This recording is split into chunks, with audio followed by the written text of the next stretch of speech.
The current situation in South Africa in terms of drug decriminalisation rests on the 2018 Constitutional Court judgment, which was passed to decriminalise the use of cannabis.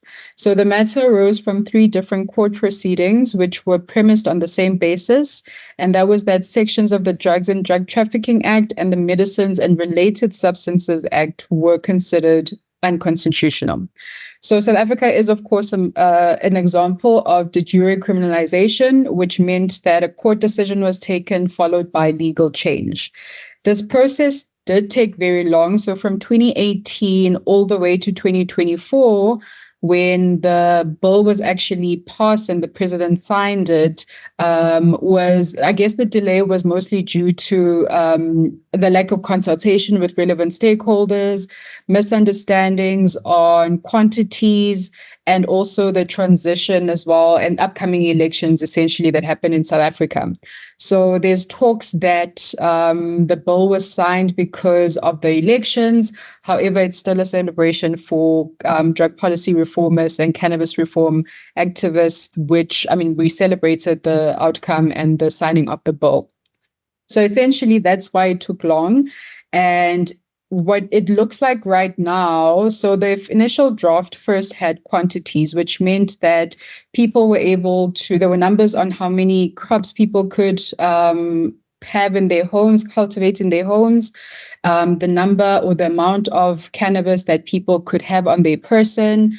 The sale is still illegal, and so this is mostly and only for private purposes, so can only be used in your home. However, there's also protections for children, and this is one of the aspects of the bill that was quite highlighted in the current bill as it stands.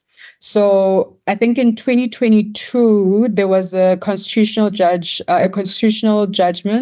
which was passed, which basically stated that children that were found in possession should not be criminalized and there wouldn't be any prison sentences and so forth. And so the judgment basically said that children needed to be protected and that there needed to be more socially acceptable ways and social responses to young people and children who were found in possession of cannabis and who were using cannabis. And so this is an aspect that is really highlighted in the cannabis bill. They also state stipulations around the use of cannabis by traditional growers, that children of traditional growers should not be criminalized and so forth. And so with the bill currently stands, there are no quantities. There's a long to-do list for the Minister of Justice to develop a certificate on expungement of records, because this now, with the bill in place now, it basically means that criminal records for cannabis-related offenses are automatically expunged. However, there are thousands of people in South African prisons for cannabis-related offenses. And so this is going to be a process, and this is what the minister needs to do. They need to set out the quantities. I know there were also enactments or changes or amendments to the Road Trafficking Act. So similarly to being found in possession of cannabis while driving, of alcohol, while driving, it would relate as well to cannabis. So if you're found under the influence of cannabis at a certain quantity, you are committing a crime and could be fined or arrested. And so right now, the bill basically just sets out amounts of fines and the sentencing, but not necessarily on quantities, which is, a bit obscure. So the bill is it's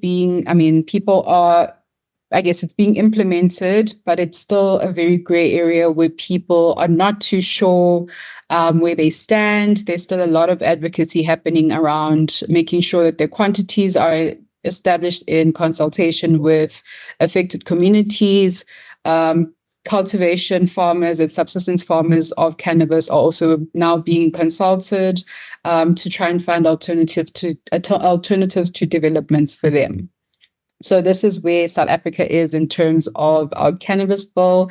An exciting time for us, but also a lot of work that is still going to be put in place to ensure that it is implemented correctly and that everyone affected is either benefiting or protected in terms of human rights.